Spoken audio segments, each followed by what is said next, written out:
je pense que la fiscalité en France reste trop élevée. Elle crée une espèce de barrière de protection entre, on va dire, les classes moyennes aisées et ceux qui sont au-dessus.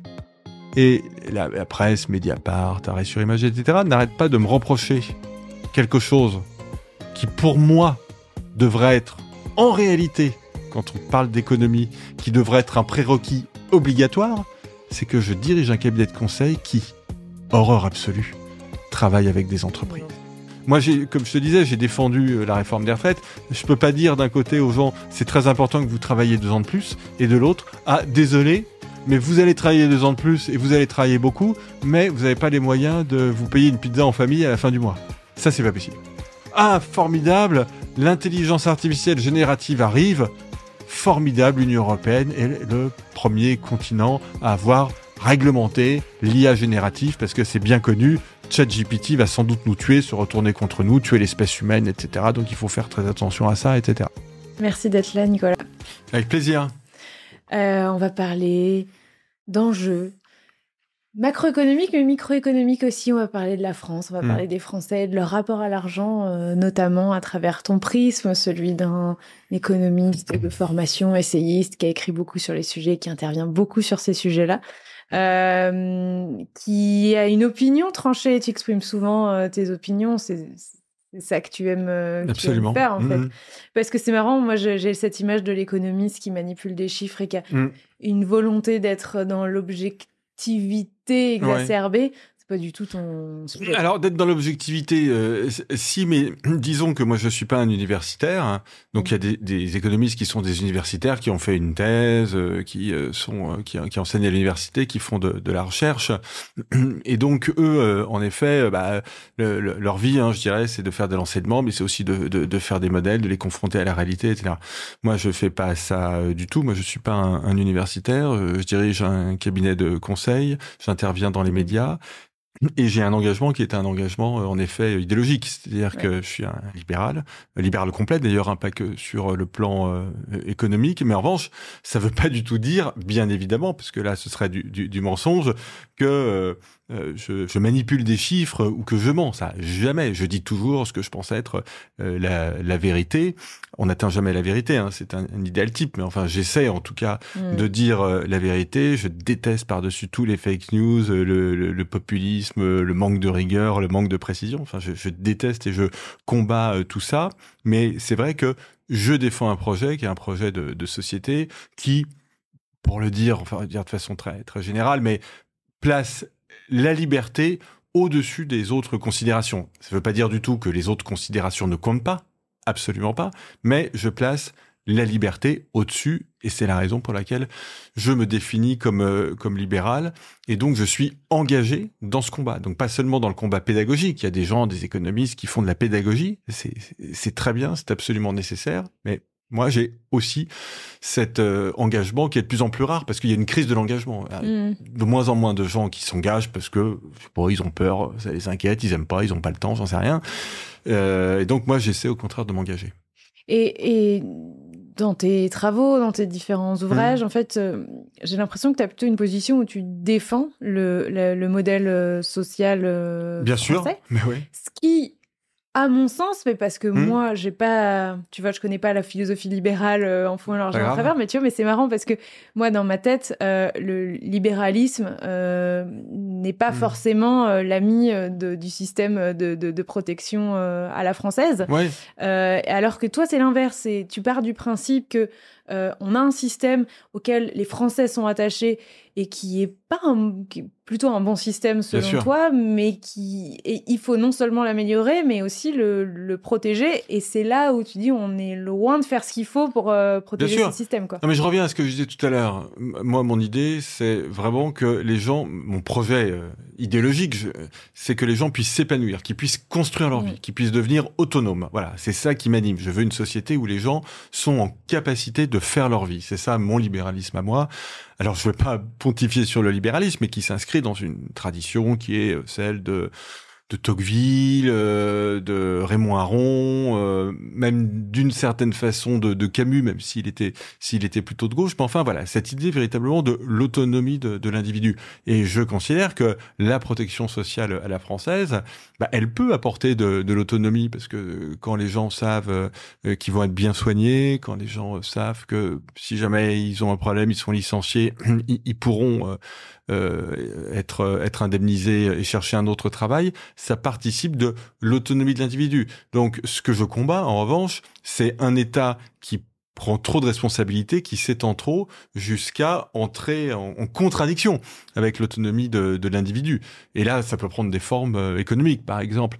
Je suis pour une forme de tempérance fiscale, parce que je considère qu'une fiscalité qui est trop élevée est une fiscalité confiscatoire, et donc je pense que ça n'est pas bon du point de vue économique, mais même en dehors des considérations économiques, je ne veux pas d'une société qui soit une société confiscatoire.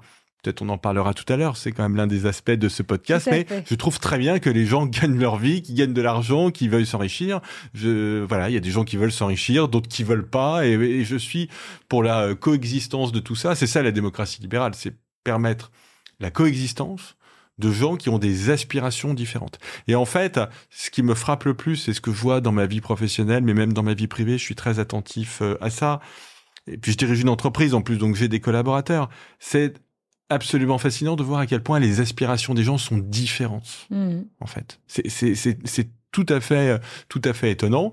Et donc, une société comme la société française, elle doit, à mon sens, donner la possibilité aux gens de mettre en cohérence leurs aspirations et puis ce qu'il est la réalité de leur vie. Voilà. Donc je suis pas du tout évidemment je suis pas contre la redistribution, je suis contre une redistribution excessive.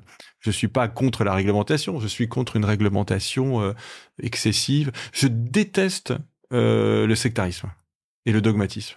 Je déteste ça. J'ai ça en horreur. Je le trouve beaucoup plus souvent chez mes ennemis que chez moi, je trouve. Hein. Mais voilà, je déteste ça.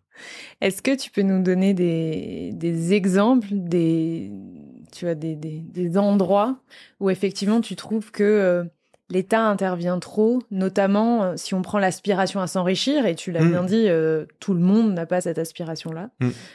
Mais pour ceux qui l'ont, en quoi est-ce que tu trouves que le système est sous-optimiste ? Sous-optimal. Ouais. Sous-optimal, t'as raison, voilà.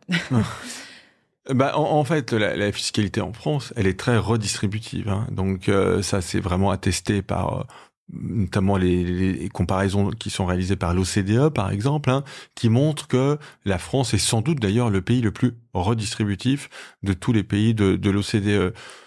Donc, d'un côté, c'est bien, et d'ailleurs, ça permet, par exemple, de faire en sorte que le taux de pauvreté en France, hein, c'est-à-dire la part des personnes qui vivent avec moins que le seuil de pauvreté, cette part est relativement contenue et elle ne progresse pas, donc c'est très bien. Mais en même temps, si on est trop redistributif, on empêche l'accumulation du capital. C'est la raison d'ailleurs pour laquelle j'ai, au début du quinquennat précédent, soutenu avec beaucoup d'ardeur les premiers changements fiscaux qui étaient opérés par le président Macron, la baisse de la fiscalité sur le capital, la transformation, la quasi-suppression de l'ISF, la transformation, la suppression de la part financière, on va dire, de l'ISF, parce que je considérais que le capital, et donc l'accumulation du capital, était trop taxé dans notre pays, et que c'était pas bon à la fois du point de vue économique, mais toujours pareil, parce que je considère que les gens ont aussi le droit de se constituer un capital. Donc pour répondre à ta question et prendre un exemple précis, assez bateau, mais enfin néanmoins précis, je pense que la fiscalité en France reste trop élevée. Et je pense qu'elle est en effet un frein à l'enrichissement. Alors évidemment, pas les plus riches, les quelques milliardaires qui... la France a des milliardaires, donc ça, on voit bien que c'est possible. Mais la fiscalité, aujourd'hui en France, elle crée une espèce de barrière de protection entre, on va dire, les classes moyennes aisées et ceux qui sont au-dessus. Ok. Voilà. Et donc là, je pense qu'on a un vrai sujet qui est un sujet économique et politique. Tu veux dire qu'il y a une sorte de pression fiscale qui est beaucoup plus forte, notamment sur les classes moyennes aisées. Oui, sur les classes moyennes aisées. Et ça les bloque totalement dans leur velléité d'ascension sociale. Et je dirais même encore plus quand ces classes moyennes aisées sont dans le travail, donc sont dans le salariat, parce que effectivement, le salariat est super taxé. Oui, le salariat est super taxé. Et on a peu d'échappatoires quand on est quand on est entrepreneur. Il y a plus de règles fiscales avec lesquelles on peut jouer en toute légalité. Oui. Mais en fait, la fiscalité en France est souvent une fiscalité en fait en cascade. C'est-à-dire qu'en réalité, on taxe plein de fois la même chose. On taxe on taxe une première fois les revenus, et puis après on va avoir une taxation sur le patrimoine, et puis parfois une deuxième taxation sur le patrimoine, et puis on a la TVA, etc. Donc on a un système vraiment de fiscalité en cascade, ce qui fait que en réalité, alors ce que je veux dire est un peu déprimant, mais c'est vrai. Non, mais c'est pour ça que je parle d'une espèce de barrière de sécurité entre les classes moyennes aisées et ceux qui sont plus riches. Si, pour les gens qui font pas d'optimisation fiscale, etc., on arrive à des taux marginaux d'imposition, mais si on prend tout, si on regarde vraiment tous les, et même d'ailleurs, pas que les impôts, mais aussi ce qu'on appelle les prélèvements obligatoires, donc les cotisations, les impôts, etc., on arrive assez rapidement à des taux de prélèvements marginaux qui sont proches de 100%, en fait. Où on se rend compte que finalement travailler un peu plus si ça génère un revenu de 100, en fait 90 va être prélevé. Et alors ça, je considère que c'est absolument... Les prélèvements sociaux, l'impôt, et puis si on consomme cet argent... Mais même TVA, les impôts indirects, etc. Les impôts sur le patrimoine, etc. Et donc, en fait, c'est une désincitation à travailler et à réussir. Et alors là, par contre, alors tu parlais d'engagement et du fait de défendre ses idées. Donc là, je défends mes idées parce que du strict point de vue économique, moi, je pense que c'est pas bon pour l'économie, mais on pourra en discuter. D'autres pourraient dire, mais c'est important parce que finalement, ça permet aussi au pouvoir public de prélever de l'argent pour investir, etc. Je considère, ça c'est une position politique, donc, que c'est très important que dans une société, les gens, s'ils le souhaitent, puissent avoir cet horizon qui consiste à s'enrichir. Donc le niveau à partir duquel l'impôt devient dissuasif, si tu veux, pour gagner plus d'argent, toi, tu le situes à un niveau, toi, pour les gens qui sont dans la tranche marginale d'imposition à 30 c'est pas difficile à dire précisément. Il faudrait regarder, mais dès la classe moyenne, quoi. Non, un peu plus haut quand même, un petit peu plus haut. Mais de toute façon, en fait, tranche marginale d'imposition plus CSG plus les impôts sur le patrimoine, etc. On voit qu'on arrive très rapidement, et même cotisation, on arrive très rapidement à des taux marginaux de 60-70%. Donc on ajoute les impôts indirects, telle ou telle contribution, et voilà, on arrive à des chiffres très élevés. Dès qu'on est dans les tranches donc les plus élevées de l'impôt sur le revenu, en fait. Ok. Et du coup, l'échelle, la marche qu'il faudrait franchir pour passer dans un niveau... est-ce que quand on passe dans les niveaux au-dessus... en fait, après, et à quel niveau il faut arriver pour qu'à un moment donné, on ressente à nouveau une soupape, quoi. Non, mais de toute façon, après, les gens, de toute façon, ils prennent, quand ils ont de l'argent, ils prennent un conseiller en gestion de patrimoine ou un conseiller fiscal, et puis ils font de l'optimisation. Voilà, c'est pour ça que parfois on a certaines études qui peuvent montrer une certaine dégressivité de l'impôt, c'est parce qu'à partir d'un certain niveau de revenu, les gens ont suffisamment... Donc tout ça n'est pas sain, en réalité. C'est pas sain d'avoir un système qui a un affichage très progressif et puis qui finalement devient dégressif pour ceux qui font de l'optimisation fiscale. Et moi, de toute façon, dans la position qui est la mienne, je ne peux pas, évidemment, je ne le fais pas moi-même, mais je ne peux pas vanter l'optimisation fiscale. Enfin, voilà, c'est pas parce qu'on est des citoyens, même si c'est pas illégal. Non, là on parle d'un cadre où les règles sont... Voilà, exactement. Donc je préfère un système qui est un système où, en première analyse, on pénalise pas les gens qui gagnent beaucoup d'argent. Plutôt que cette espèce de système, comme souvent en France, d'ailleurs, qui est un système assez hypocrite, au fond. Là, c'est comme l'école publique, où on critique beaucoup l'école privée. On dit c'est pas bien. On a une école publique avec des profs qui sont pas bien considérés, pas bien payés, etc. On dit il faut que tout le monde soit à l'école publique, et en fait, les gens qui ont les moyens mettent leurs enfants à l'école privée. Et souvent, dans le débat public, d'ailleurs, ils défendent l'école publique. C'est vrai. Il y a plein d'hypocrisie comme ça. Donc ça, c'est assez pénible. Je réponds juste. Je complète la réponse à la question quand tu me disais qu'est-ce qui en France est au fond un peu antilibéral. Il y a l'aspect fiscal, mais il y a aussi, notamment pour ceux qui ont créé des entreprises, qui nous écoutent, une accumulation normative de normes, donc de lois, de règlements, de normes en tout genre, qui est complètement dingue. Complètement dingue. Et ça fait vraiment partie de mes combats, justement, c'est d'essayer de faire cette pédagogie de la simplification, de la débureaucratisation. On est arrivé à un point en France où pour construire une maison, je pourrais prendre plein de secteurs, mais 1000 exemples. Voilà. Et on a une accumulation de normes qui est complètement dingue et qui crée un peu le même genre de barrière que les impôts. C'est-à-dire que les très grosses entreprises qui ont les moyens de se payer des avocats arrivent à gérer cette complexité, mais les PME n'y arrivent pas.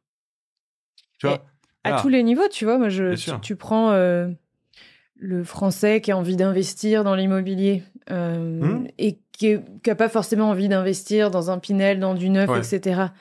La réglementation, l'urbanisme, les procédures pour faire valider un truc, un tel, pour faire de la division, tu vois, t'achètes un truc, je veux faire 2 apparts avec, etc. C'est une galère, ça crée une barrière qui est effectivement, qui rend le truc peu accessible à sauf à prendre, à être intermédié par justement un conseiller en gestion de patrimoine, une banque privée, etc. Exactement.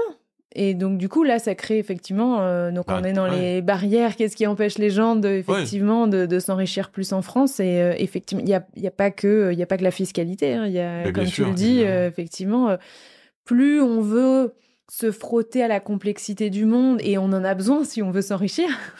Et en fait, plus on se fronte, non pas à la complexité du monde, mais à la complexité de notre système qui a toutes ces problèmes à résoudre. Bien sûr, exactement. Et pour en revenir au système fiscal, pour autant, aujourd'hui, c'est la pierre angulaire du financement de notre système de protection sociale, justement, comme tu le disais. Et toi qui prônes moins de fiscalité, alors simplification et aussi un allègement de la fiscalité, c'est quoi les alternatives? Quelles solutions on a en fait pour sortir de cette dichotomie? Oui, mais il y a trop d'impôts. Oui, mais si on veut un système, il faut bien qu'on le finance, etc. Et en fait, finalement, ça devient un débat stérile. Exactement. On a besoin des impôts, mais on a voilà. Bref, tu m'as compris. Je pense parfaitement, oui. Je pense que le problème en fait est assez souvent mal posé, parce qu'en fait, la France, c'est schématiquement, à une ou deux exceptions près, mais c'est le pays de l'OCDE, le pays développé où le taux de prélèvement obligatoire, donc prélèvements sociaux plus impôts, le taux de prélèvement obligatoire est le plus élevé, rapporté au revenu national, ce qu'on appelle le PIB. Donc, taux de prélèvement obligatoire le plus élevé. Dépenses publiques, taux de dépenses publiques, donc pareil, dépenses sociales plus dépenses de l'État, des collectivités locales, donc on met tout ça ensemble, c'est là où les dépenses publiques sont le plus élevées, rapportées au PIB, donc impôt le plus élevé, dépenses publiques le plus élevé. Mais c'est aussi l'un des pays dans lequel nos concitoyens sont le moins satisfaits de la qualité des services publics. Et je vais prendre 2 exemples qui vont parler à tous ceux qui nous écoutent, l'hôpital et l'école. Personne ne peut décemment considérer que le service qui est rendu par l'hôpital ou par l'école sont de bons services. Et on ne peut pas considérer qu'on en a pour notre argent. Je ne vais pas te démentir sur ces 2 points.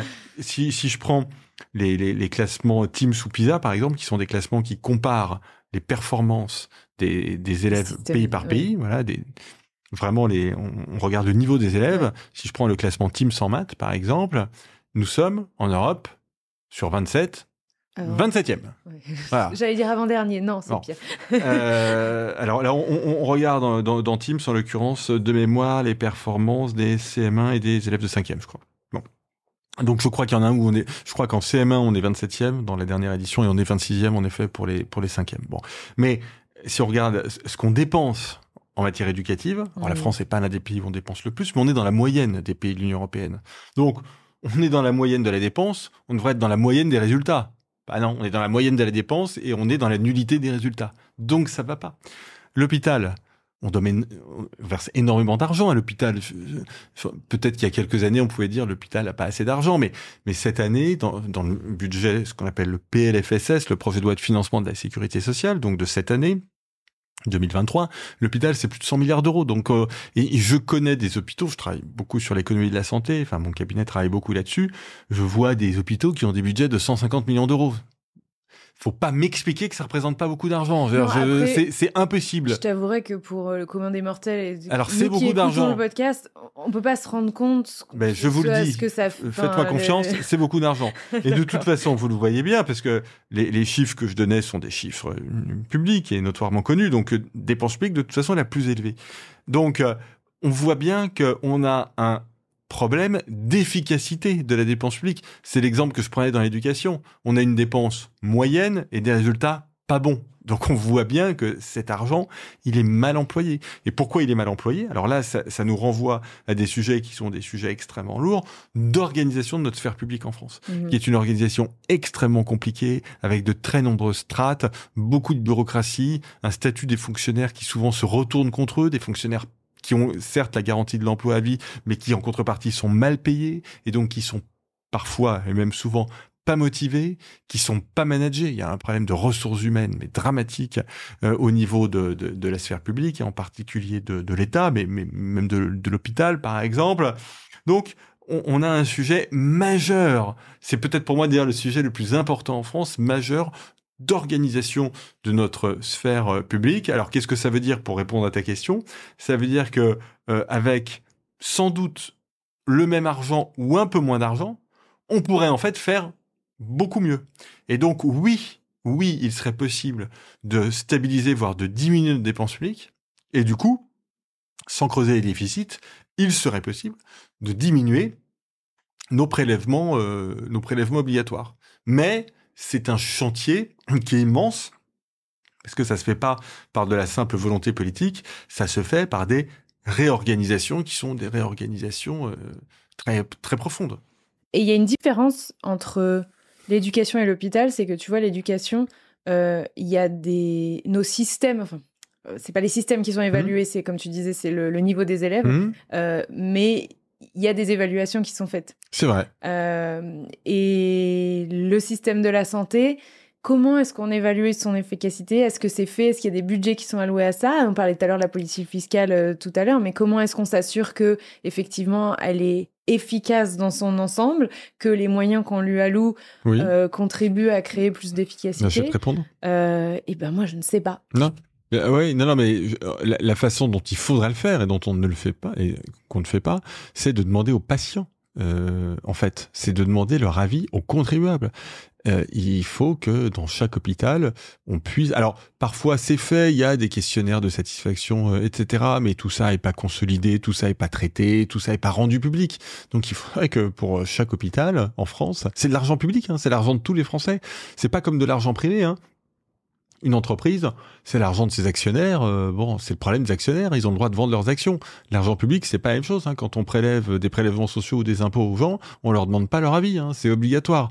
Donc, l'emploi de l'argent public, pour moi, c'est sacré. C'est pas la même chose. C'est pas de la même nature que l'argent privé. Et donc, l'usage qu'on en fait doit être sacré aussi et on doit l'évaluer. Or, on ne le fait pas. On n'a pas du tout en France cette culture de l'évaluation en matière de politique publique, en matière de loi, etc. La France, grosso modo, et ça nous renvoie au début de notre conversation, le processus normatif en France et législatif en particulier, c'est faut faire le plus de lois possible. Chaque fin d'année, le président ou la présidente de l'Assemblée nationale dit « C'est formidable, ça a été formidable, l'année 2023, on a fait 10% de plus de lois que l'année dernière. » Voilà. Moi, je pense que ce serait... Je ne savais pas qu'on se félicitait à l'Assemblée d'avoir... Moi, je pense que ce serait formidable d'en faire 10% de moins. Voilà. Je suis d'accord avec toi. Voilà. Et je lisais l'entretien tout à fait intéressant par ailleurs que le président de la République vient d'accorder au Point, et c'était très significatif. Pourtant, le président de la République est plutôt libéral, mais là, il ne l'a pas été. L'un des journalistes qui l'a interrogé lui dit vous n'avez pas de majorité absolue à l'Assemblée nationale, donc c'est très compliqué. Et le président a cet argument qui m'a laissé pantois, parce que pour une fois, je suis en total désaccord avec lui. Il dit mais non, ça marche très bien. La preuve, on a fait, je ne sais plus, une 60aine de lois depuis 1 an. Comme si le succès d'une politique se mesurait au nombre de lois. je suis mais à 100% en désaccord avec ça. Je pense que ce qui est bien avec la loi, c'est d'en faire le moins possible. Et quand on fait des lois, c'est de faire les lois les meilleures possibles et de les évaluer. Et quand elles ne donnent pas satisfaction, de les supprimer. Alors là, l'univers que je décris, mais c'est une autre galaxie que celle dans laquelle on vit. C'est pour ça que je te disais tout à l'heure, c'est pas un truc... Si on veut réfléchir vraiment en profondeur à ces questions, là, ce qu'on fait tous les deux dans notre discussion, c'est réfléchir en profondeur à comment on pourrait diminuer les prélèvements obligatoires sans creuser nos déficits, etc. Il suffit pas de le dire. C'est un sujet qui relève vraiment d'un changement de mentalité, de culture de notre sphère publique. Ça peut se faire, j'en suis absolument convaincu. D'autres pays l'ont fait, la Nouvelle-Zélande l'a fait, le Canada l'a fait, le Royaume-Uni l'a fait, donc c'est absolument possible. Mais nous, le travail est vraiment devant nous. Tu cites des pays qui sont anglo-saxons, ou alors on va citer un exemple les pays scandinaves ou anglo-saxons en général. Ouais, mais ou l'Allemagne. Bien sûr, mais je pense que comment dire, on peut parfaitement le faire en réalité, et d'ailleurs on le fait puisque certains services publics, pas tous malheureusement, mais certains services publics se sont considérablement réformés et aujourd'hui proposent un service qui est d'une excellente qualité. Alors je vais en prendre un d'ailleurs, on dit c'est pas un hasard. Justement les services fiscaux, la fiscalité en France. On a fait le prélèvement à la source, c'est Gérald Darmanin qui a fait ça quand il était ministre du budget. Ça a quand même simplifié la vie des contribuables et ça se passe très bien. Mais avant ça, depuis 10-15 ans, on a réformé Bercy, qui est un magnifique ministère, qui est probablement l'un des ministères qui fonctionne le mieux. Beaucoup de gens compétents, alors bien payés, puisque ça a un prix, le talent a un prix. Peut-être qu'on en parlera tout à l'heure, mais les gens, faut les payer. Si on veut qu'ils travaillent bien, j'ai pas de... les gens sont pas nécessairement des bienfaiteurs et il faut comprendre ça. Et donc, on peut parfaitement réformer la sphère publique en France. Donc, il y a un problème de culture, d'allocation des ressources et globalement, quand même, de ressources et d'allocation des ressources. Tout ça va ensemble, en fait. C'est pour ça que je dis qu'il faut qu'on apprenne à aborder tous ces sujets en ayant une vue globale des choses. C'est-à-dire en faisant le lien entre les impôts et les prélèvements, la dépense publique et la qualité des services publics et leur organisation. Voilà, faut vraiment aborder tout ça de front, parce que sinon, si on dit ce que fait le gouvernement en ce moment, on veut pas augmenter les impôts et peut-être même ce serait pas mal si on baissait un peu, ça avait été évoqué par le président pendant la campagne électorale, des impôts sur les successions ou si on pouvait baisser un peu, je sais pas, un taux d'une tranche de l'impôt sur le revenu. Donc si on veut faire ça sans augmenter les déficits, on va essayer de faire des économies et donc on va supprimer le Pinel, on va essayer. Bon. Ok, mais en fait, tout ça nous emmène pas très loin, parce qu'on fait des économies de bout de chandelle. On fait des ajustements à la marge. Ouais, des ajustements à la marge, qui vont aboutir à des baisses d'impôts à la marge, qui seront remises en cause par le prochain gouvernement. Grosso modo, voilà. Mais c'est marrant, parce que tu vois, moi, c'est quelque chose que je reprochais dès le début. Alors là, on va faire de la politique, mais non, mais ça ne dérange pas. C'est quelque chose, moi, qui me frappait dès le début avec le candidat Macron. Donc, on parle de ça, la première fois, ouais. La première fois. En 2017. C'était que pour moi, de tous, de l'extrême gauche à l'extrême droite, c'était celui qui était le moins dans le projet. Oui, ça c'est clair. C'est celui qui était le plus dans des petites mesures d'ajustement. Ouais, je vais reprocher.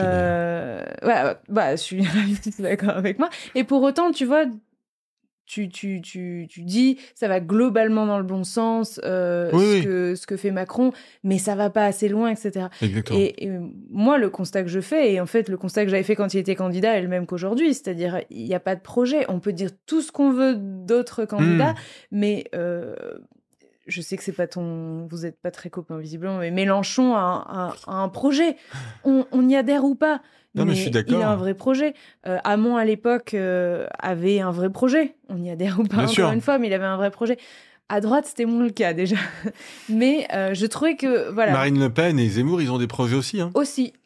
Mais il y avait une vision, il y avait un élan, et je trouve que cette base-là est plus facile pour instaurer un débat. Ok, on va discuter vraiment de ces choses-là. Créer une constituante, comme le propose Mélenchon, il y a des choses qu'on va poser sur la table, et il y a un truc qui m'agaçait, c'est quand les journalistes disaient « Mais qu'est-ce que vous allez faire? C'est quoi votre première mesure ?» Monsieur Mélenchon, il disait « Ma première mesure, c'est de convoquer plein de gens sur la table et de faire en sorte qu'on crée un projet collectif. » Et je sais que ça ne plaisait pas aux journalistes, ça plaisait aux gens, parce qu'il est quand même arrivé à des niveaux Mais ça ne plaisait jamais aux journalistes, parce qu'il n'y a rien de concret sur lequel s'appuyer.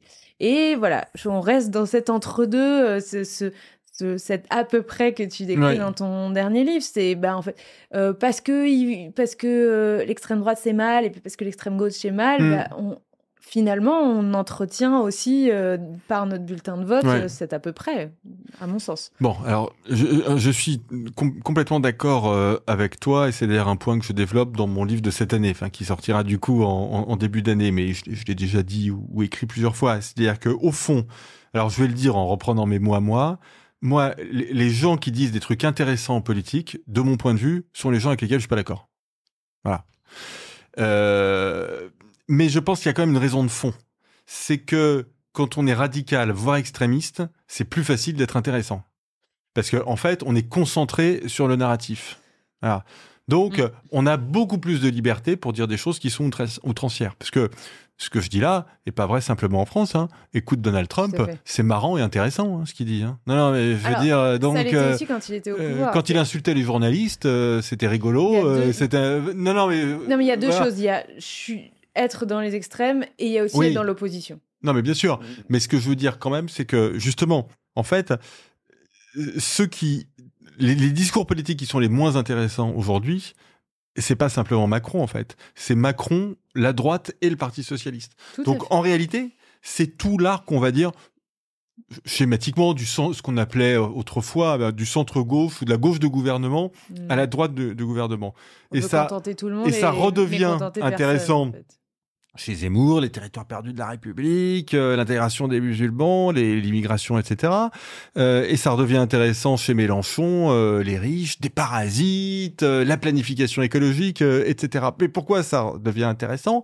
Parce que moi, je combats ces idées de l'un comme de l'autre. Je suis pas du tout là-dedans, mais ils ont une marge de liberté et une outrance qui font qu'ils donnent beaucoup de contenu à leur discours. Et donc moi, la question, et c'est d'ailleurs une discussion que j'ai avec les responsables politiques, enfin ceux que je côtoie en tout cas, c'est au fond comment on redevient intéressant avec les idées du cercle de la raison. Voilà. Comment on redevient intéressant en étant libéral, en étant démocrate, etc. Et en fait, je suis absolument persuadé que c'est possible. Aujourd'hui, ça n'existe pas beaucoup. Quand j'écoute les personnalités politiques, même ceux dont je suis proche, je trouve que souvent c'est, comme tu dis, technocratique, il n'y a pas de projet, etc. Donc je suis... Oui, donc c'est pas inspirant. Je partage complètement. Ce projet de société, mais par le passé, il y a des gens qui ont eu des projets de société qui étaient absolument extraordinaires. Georges Pompidou a eu un projet de société absolument extraordinaire. Jacques Chaban-Delmas avait forgé, alors toi tu es très jeune, mais d'ailleurs moi aussi, j'ai pas connu, j'allais dire c'était pas de mon vivant, j'irai pas jusque là, mais si c'était pas de mon vivant, mais non mais un projet qu'on appelait, donc il était Premier ministre de Georges Pompidou, et il avait forgé un projet de société qui s'appelle la Nouvelle Société, qui était un projet libéral de décentralisation, qu'il avait présenté dans son discours de politique générale et qui était mais absolument remarquable et très nouveau et très bien exprimé. Donc, je suis absolument persuadé que c'est possible. Et puis, plus près de nous, une personne, on peut être d'accord ou pas. Moi, c'est quelqu'un que j'aime beaucoup, mais en tout cas, on peut être parfaitement en désaccord et beaucoup de gens ne l'aiment pas. Mais Nicolas Sarkozy, dans sa campagne, c'était en 2007, donc maintenant ça remonte, mais avait un discours qui était très intéressant, qui était très clivant et qui était raison pour laquelle beaucoup de gens encore aujourd'hui ne l'aiment pas, mais qui pour le coup était intéressant. Et d'ailleurs, l'élection de 2007 est particulièrement, je trouve, justement cruciale de ce point de vue-là, parce que le taux de participation était très élevé. Ça veut dire que ce discours, et Ségolène Royal était aussi intéressante d'ailleurs, enfin la dialectique entre Nicolas Sarkozy et Ségolène Royal était quand même quelque chose de politiquement qui était fort, parce que ce qu'il disait était intéressant, donc moi je suis pas du côté de Ségolène Royal, mais peu importe, mais les deux, ce qu'il disait était intéressant, et puis c'était deux personnalités qui incarnaient énormément aussi ce qu'il disait, dans des styles très différents, mais Ségolène Royal incarne aussi, et donc on voit que c'est tout à fait possible, sans aller dans les extrêmes, c'est tout à fait possible d'avoir des discours qui sont des discours extrêmement forts. Mais est-ce que ça nécessite, finalement, ce que tu dis, c'est que ça nécessite d'avoir un certain... d'assumer d'être un peu clivant, ou alors on peut appeler ça autrement, d'avoir un peu de courage, un peu ou beaucoup de courage politique. Bah oui, mais sinon, je parlais tout à l'heure d'une crise de l'engagement, mais moi je le vois bien dans le débat public, les gens ils ont peur de tout. Alors, ils ont peur de se fâcher avec tout le monde. Il faut changer de métier. On a peur du buzz, on a peur de... Exactement. Alors oui, mais tu vois, il faut changer de métier dans ce cas-là. Il faut faire un métier où on clive pas. Il faut faire artiste. Artiste, on rassemble. Quand on est dans le débat aussi, intellectuel, oui, bien sûr, mais quand on est dans le débat intellectuel ou dans le débat politique, on prend des positions. Moi, je prends des positions libérales. Il y a des tas de gens, ils sont pas libéraux. Voilà. Et en plus, comme j'essaie de l'incarner physiquement, tu parlais de Mélenchon, il y a des gens, du coup, qui me détestent et qui me haïssent. Jean-Luc Mélenchon m'a fait siffler dans tous ces meetings de la campagne des législatives, en m'insultant, etc. Voilà. Bon, bref. Donc, mais très bien. Non, mais je veux dire, et puis moi, j'ai pas beaucoup d'amitié pour lui non plus, donc c'est très bien comme ça. Mais ça, c'est normal. Enfin, je veux dire, si on ne veut pas supporter ça, il faut faire autre chose. Faut pas se montrer en public. Voilà. Et donc, moi, ce que j'aime pas, et ce qui m'agace, c'est que les gens n'assument pas leur position. Si on veut être dans le débat public, faut dire des choses, faut pas avoir peur de cliver. Et en plus, ça veut pas dire... Moi, comme je te disais tout à l'heure, je déteste le sectarisme. Donc, je suis très ami avec des gens qui sont pas du tout d'accord avec moi. Ça n'a rien à voir. La question politique est disjointe de la question de l'amitié. Donc, il y a pas de problème. Donc, tout ça est normal. Et Sarko et Royal, pour revenir à eux, ils avaient une immense qualité, y compris Ségolène Royal, c'est qu'ils n'avaient pas peur de dire des choses. J'ai une question un peu directe qui va nous ramener à l'argent, mais est-ce que selon toi, on parlait de... On n'a pas trop approfondi sur le sujet, mais on pourrait y revenir. Les profs sont sous-payés, le personnel soignant est sous-payé. Est-ce que le personnel politique est sous-payé ? Oui, j'ai fait une tribune il n'y a pas très longtemps dans le Figaro avec Chloé Morin et Olivier Babot sur justement la crise d'attractivité au fond des professions politiques.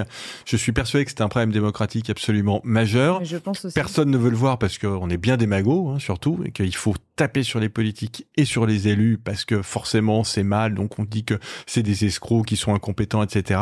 Tout ça est faux. Notre personnel politique en France est honnête.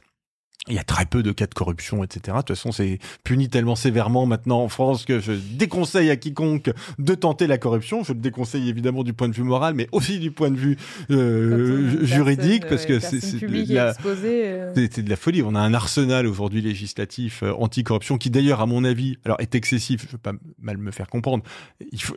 C'est jamais excessif de combattre la corruption, mais je pense que les obligations de transparence, notamment, qui sont demandées aux élus ou aux ministres, sont tout à fait excessives. Par exemple, quand on est ministre aujourd'hui, il y a ce qu'on appelle une publicité du patrimoine, c'est-à-dire que les Français ont accès au patrimoine, mais au patrimoine détaillé, c'est-à-dire combien tu as de voitures, tes immeubles, etc. Je suis tout à fait opposé à ça. Je suis contre la transparence excessive. Je suis contre. Mais en plus, c'est un peu comme le tableau du bon élève, c'est celui qu'on a le moins. Mais bien sûr. C'est le mieux pour incarner le rôle, parce qu'effectivement... C'est-à-dire celui qui a le moins bien réussi, en fait. Pardon, mais... Non, on est d'accord. Ou finalement... des fois, quand on voit ce que ça donne en termes de placement financier de certains ministres, on se dit, mon Dieu, ils gèrent nos finances publiques. Alors ils n'ont pas une action, Ils n'ont pas une action, ou alors quand ils en ont une, c'est placé n'importe où, n'importe comment. Non, mais je suis entièrement d'accord avec toi. Mais et donc, juste, je te réponds parce que j'ai fait une digression, je te prie d'en excuser, mais donc, sur la question de la rémunération, oui, bien sûr, je pense que la compétence a un coût. Et quand tu vois aujourd'hui les rémunérations des élus locaux, par exemple, qu'il s'agisse des maires, même des maires de grandes villes, des présidents de région, mais même des ministres, je pense qu'on est tout à fait en dessous de ce qu'on devrait faire, parce que la compétence se paye. Et ce qui va se passer, moi je vais te dire ce qui va se passer, c'est ce que on a écrit dans des termes un peu moins directs avec Olivier Babot et Chloé Morin, mais si on continue comme ça, dans 10 ans, on n'aura plus que des rentiers, des gens fous, inconséquents ou des incompétents. Et moi je veux pas de ça pour mon pays. Je veux des gens normaux et compétents. Non, et donc qu'ils soient bien payés. Les talents, tu les attires pas avec 3 francs 6 sous. Et en plus, c'est même pire que ça. Il y a le niveau de rémunération, mais il y a un sacré niveau d'emmerde quand t'es personnalité publique. Ah, bien sûr. Scruté, exposé, voilà. Et de risques. Et maintenant, en plus de risques juridiques, ce qui est aussi un nouveau risque qui a émergé ces dernières années. Des tas de ministres sont mis en examen. Et je sais que pour le citoyen lambda qui gagne moins de 2 000 €, donc 50% de la population qui gagne moins de 2 000 € par mois, on pourrait se dire, pour ce qu'ils font, et puis de toute façon, l'Assemblée, elle est à moitié vide la moitié du temps. Dites donc, il gagne, je sais même pas c'est quoi le salaire d'un député, je sais pas si tu sais, toi, j'en ai aucune idée c'est quoi le salaire d'un député. Ah non, je l'ai plus en tête, le salaire du député. 3, mais 4, oui. Mais de toute façon, alors je pense que c'est pas les plus mal lotis. Les plus mal lotis sont très clairement les maires, notamment des villes moyennes. Parce que en plus, en réalité, moi j'ai beaucoup d'amis maires qui, quand ils sont élus au début de leur premier mandat, ils se disent bon, je vais quand même continuer à travailler pour gagner de l'argent, mais le mandat de maire aujourd'hui, y compris dans une ville moyenne, est tellement prenant qu'en fait c'est très difficile de le cumuler avec une activité professionnelle. Donc ça veut dire très concrètement, pour des gens qui ont de bonnes situations professionnelles, une baisse de revenus, qui est une baisse importante. Ça veut dire sacrifier sa vie personnelle, parce que élu ou ministre, c'est 7 jours sur 7 ou 6 jours et demi sur 7. Et puis ça veut dire, je le disais, et ça c'est un vrai problème sur lequel on doit ouvrir les yeux, un risque judiciaire.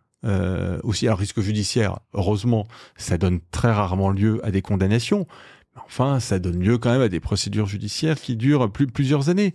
Donc tout ça ne va pas. Le risque, on en parle en long, en large, en travers dans les médias. Enfin, ils en parlent en long, en large, en travers, mais des atteintes verbales ou physiques aussi. Et en plus, bien sûr, tout à fait. Représentants de l'État qui sont réalité, de plus en plus. Donc, non, c'est vrai, personnellement, en fait, il va nous rester les gens peut-être... alors, les ambitieux, mais pas forcément les plus talentueux. Oui, mais au mauvais sens du terme. Oui. C'est ceux que j'appelais les inconséquents. C'est-à-dire des gens, des têtes brûlées, on au fond. dirait les arrivistes. Ouais, mais même pire que ça. Enfin, des arrivistes, mais en plus dangereux, parce que ils vont se lancer là-dedans sans voir les risques, au fond, qu'ils encourent. Donc, on aura ça. On aura les rentiers. Ça, c'est l'exemple typiquement de Donald Trump aux États-Unis, donc des gens qui finalement ont des moyens qui sont quasi illimités, donc qui peuvent arrêter de se verser des revenus. Et puis on aura des gens pas bons. C'est mon ami Pierre-Henri Tavoyot, le philosophe, qui a une très bonne formule. Il dit, à force de lutter contre les conflits d'intérêts, on n'aura plus que des gens sans intérêt. C'est très juste.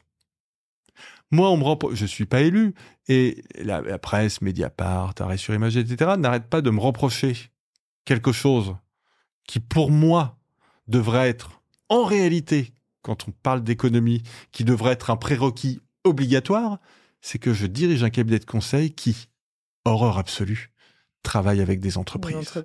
Et donc, puisque je travaille pour des entreprises, forcément, je suis manipulé par les entreprises.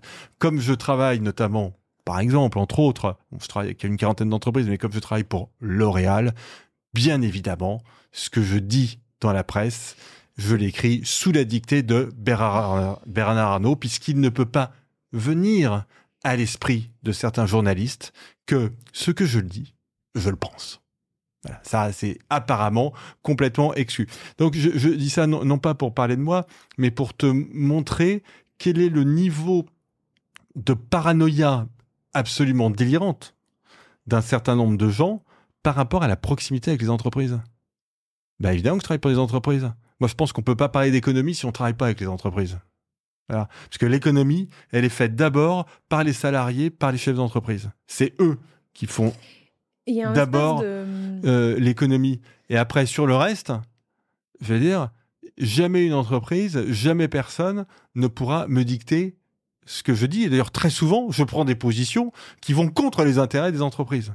Voilà. Parce que, comme toi, quand on s'exprime, on a envie de penser par nous-mêmes et on dit ce qu'on pense. Donc, qu'on me reproche de me tromper, ça, aucun problème avec ça. Mais tous ces débats sur le lobbying, etc., et ce sont des non-sens absolus. Il y a un espèce de fantasme que l'élu soit omnicompétent parce qu'il a été élu, alors que il y a des médecins, il y a des avocats. Est-ce qu'ils sont compétents sur les questions de budget? Est-ce qu'ils sont compétents sur les questions d'écologie?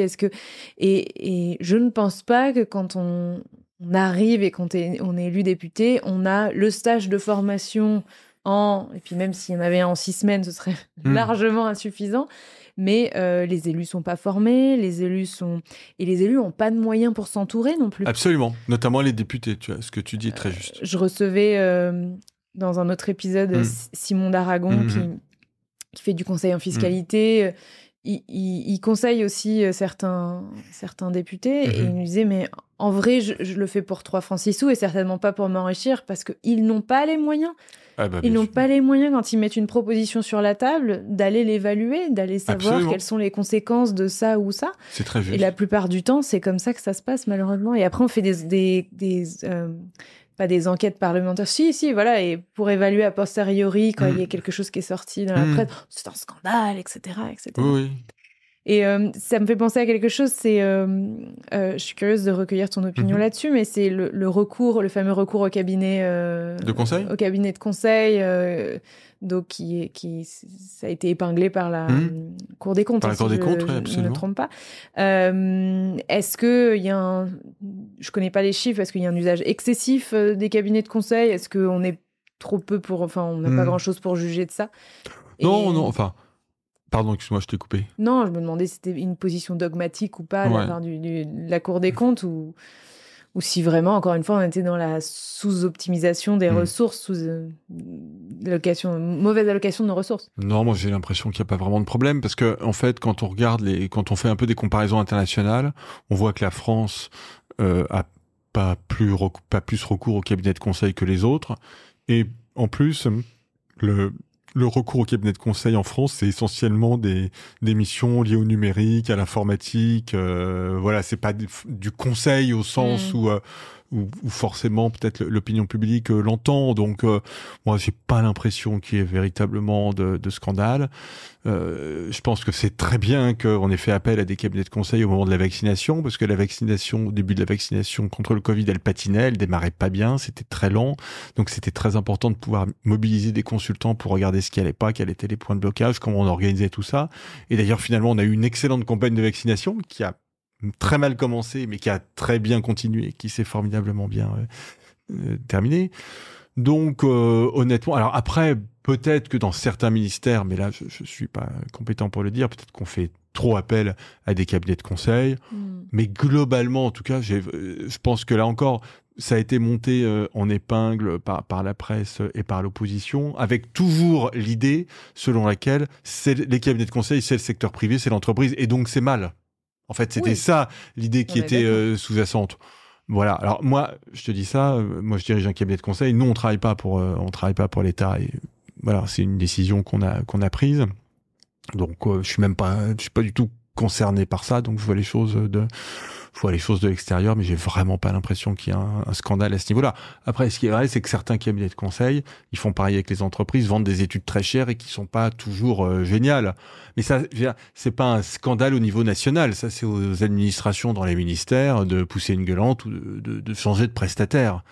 Enfin voilà, faut pas faire un scandale de tout, quoi. Tu vois, et à l'inverse, l'État tire les coups sur des tas de choses. Tu vois, les marchés publics dans le bâtiment, des fois, on se demande si les promoteurs, les entrepreneurs gagnent de l'argent. Enfin, non, mais souvent pas. Hein. Oui, tout à fait. Non, mais c'est clair. Hein. C'est délirant parfois les marchés publics. Donc ça peut être être voilà. Il y a des fois peut-être qu'il y a un peu de largesse, mais il y a tellement de fois où tu me prends la perche. Le code des marchés publics en France est un problème pour les entreprises parce qu'il est d'une complexité effroyable, parce que les prix sont en permanence tirés vers le bas, et donc c'est un vrai sujet qui est un sujet économique et qu'on ne retrouve pas dans la plupart des autres pays. Mais là, faut pas être démago, pareil. Hein. Parce que la démagogie, ça va être de dire « Ah, mais les entreprises, elles essaient de faire des profits sur le dos de l'État, etc. » Non, c'est l'État qui exploite les entreprises. L'exploitation, elle se fait, dans le cas général, elle se fait dans ce sens-là. Évidemment. Et c'est un problème économique. Quand on parle de grands chantiers et que ça dure plusieurs années et que l'entrepreneur, il met des équipes, des ressources, etc. et qu'à la fin de l'année, à la fin des 2 ans, 3 ans, 4 ans, il n'a rien gagné, oui, je suis complètement d'accord. Et ça arrive. Toi. Hein. Mais oui, évidemment. Ça arrive dans le privé et ça arrive aussi quand on travaille sur les marchés publics. Complètement. Du coup, tu vois, si je me fais l'avocat du diable, ou je fais un peu ma naïve. Ah bon, mais alors du coup, la solution à tout, c'est d'augmenter tout le monde. On paye tout le monde mieux, on paye les enseignants mieux, on paye les soignants mieux, on paye les politiques plus cher. Dans ton bouquin, tu parlais aussi des magistrats, etc. Alors, c'est génial, mais ma première question, c'est est-ce que du coup, donner de l'argent, filer de l'argent, c'est la solution à tous nos problèmes? Et la deuxième question, c'est comment on trouve cet argent, comment on crée plus de richesse pour pouvoir payer les gens mieux, en fait. Bien sûr. Alors, je vais déjà répondre à la deuxième question. En fait, moi, mon idée, c'est de dire des fonctionnaires mieux payés et moins de fonctionnaires. En fait, c'est ça l'idée. C'est que je pense qu'il y a trop de fonctionnaires dans notre pays. Il y a trop ce qu'on appelle les fonctions support, en fait, ou des fonctions intermédiaires. Donc, il y en a trop. Il y a trop de bureaucratie au sein de notre sphère publique.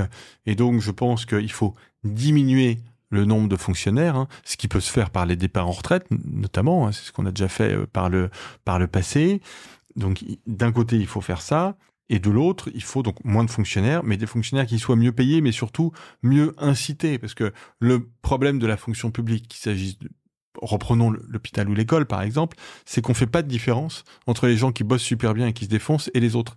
Et donc, aucune organisation ne peut fonctionner comme ça. C'est pas possible. Ça marche pas. Et ça va me permettre d'ailleurs, ça va faire le lien avec la deuxième partie de la question que tu posais. Parce que les gens, ils ont besoin de reconnaissance.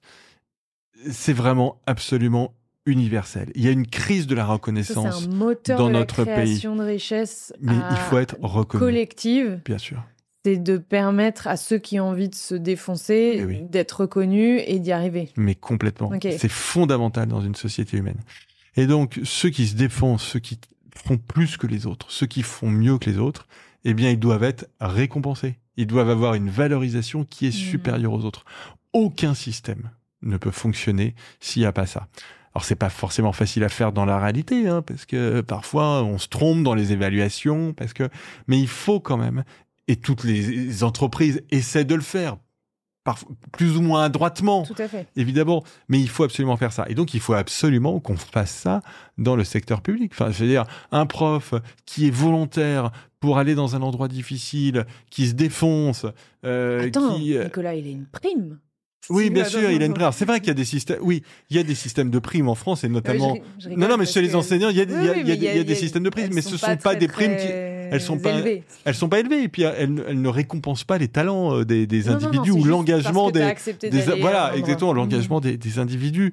Donc, je veux dire, quelqu'un qui est vraiment qui tire un établissement vers le haut, il doit être récompensé. Ça me semble complètement évident. Et la récompense est donc là. Je réponds au deuxième aspect de ta question qui était au fond, est-ce que l'argent achète tout? Non, bien sûr que non en fait. Quand je parle de valorisation, il y a deux types de valorisation en réalité. Il y a la valorisation financière, donc la rémunération, le salaire, et la valorisation non financière, c'est-à-dire reconnaître au sens symbolique la qualité des gens. Et ça, c'est très important. Moi, je vois dans le secteur public et dans le secteur privé aussi, je vois beaucoup d'organisations, d'entreprises qui maltraitent en fait leurs salariés, qui leur disent jamais merci, qui leur disent jamais c'est bien, c'est super, on peut compter sur toi, c'est génial, etc. Un peu de flexibilité. Donc, mais oui, et donc c'est absolument essentiel. Et c'est pareil au niveau de la société. C'est pour ça que je déteste qu'on montre du doigt des professions, par exemple. Je déteste ça. Je déteste qu'on dise les profs sont feignants, les fonctionnaires sont planqués, les patrons s'en foutent plein les poches, les salariés d'Air France, ils sont en train de tuer la planète. Je déteste ça. Je déteste qu'on rabaisse comme ça des catégories et les gens. Je déteste qu'on dévalorise le travail des gens. Je pense que tout le monde est utile et que ceux qui, dans leur métier, essaient de bien faire. En fait, le travail, quand on travaille, c'est pas simplement pour soi. On travaille pour tout le monde, par définition. Le travail, il se répercute. Voilà. Et donc, la personne, je déteste, par exemple, les gens qui jettent des trucs dans la rue, qui jettent des masques dans la rue. Pour moi, c'est une insulte à ceux qui ramassent. C'est une dévalorisation du travail de ceux qui ramassent. Je supporte pas ça. Et donc, il faut absolument qu'on réapprenne à valoriser le travail des gens et à les remercier. Ah, un truc que je déteste dans le débat public, j'ai beaucoup participé au débat sur les retraites. Et alors, souvent, on me disait, de toute façon, cette réforme que vous défendez, c'est une réforme de comptable. C'est à quoi je répondais, mais qu'est-ce que c'est votre problème avec les comptables ? Non, mais si vous voulez insulter le président ou dire que la réforme est nulle, est-ce que vous pourriez le faire sans insulter une profession ? Et c'est possible ? Voilà. Et donc c'est devenu quelque chose qui est courant.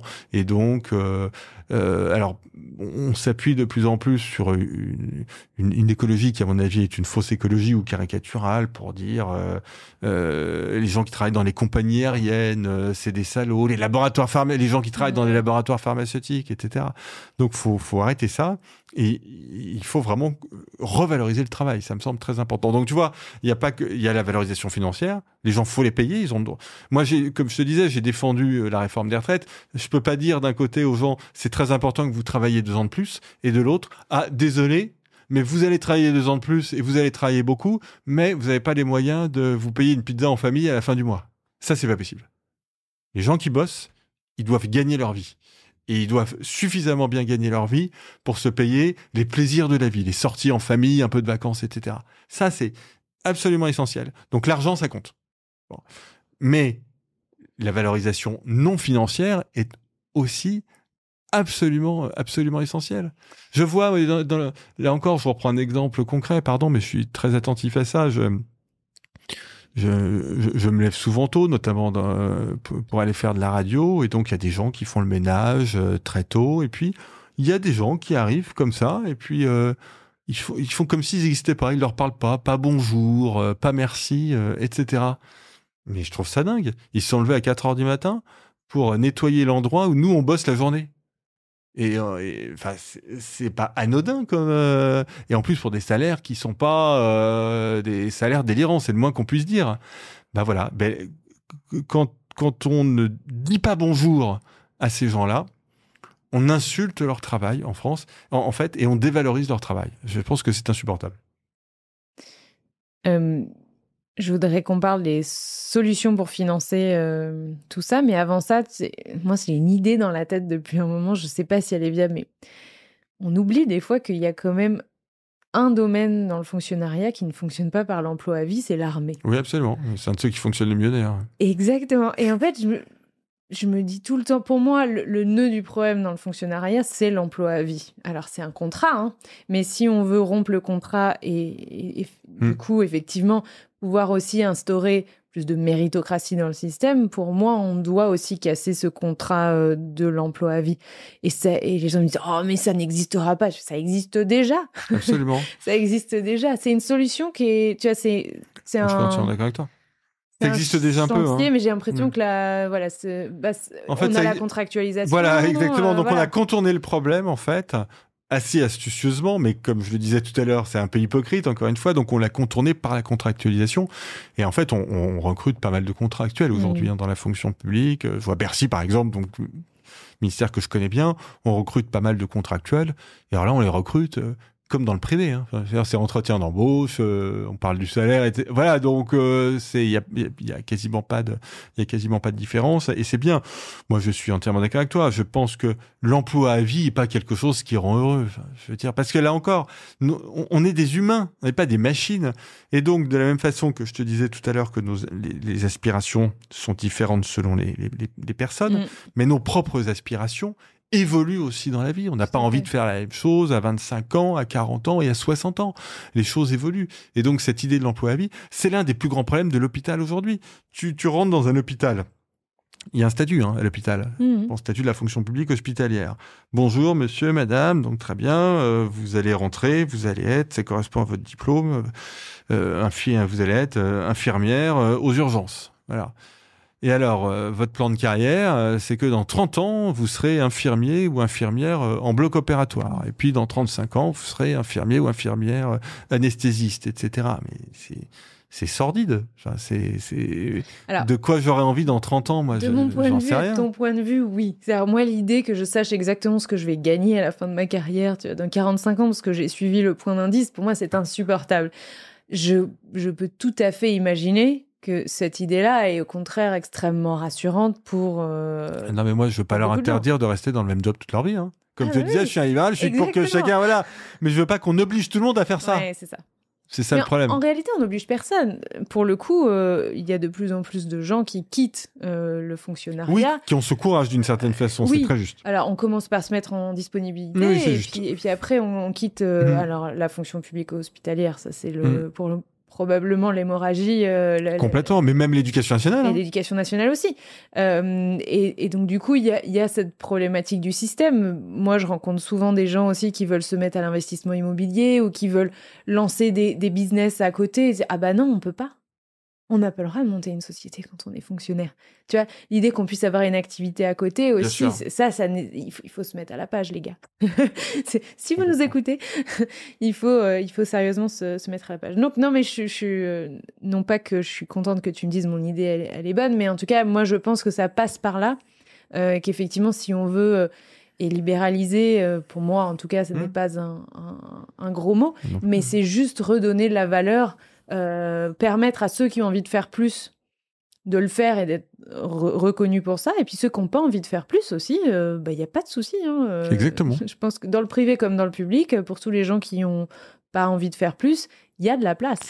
Dans le privé, il y a des gens qui font toute leur carrière, il y en a de moins en moins, mais ça arrive encore, il y a des gens qui font toute leur carrière dans une entreprise, voire au même poste.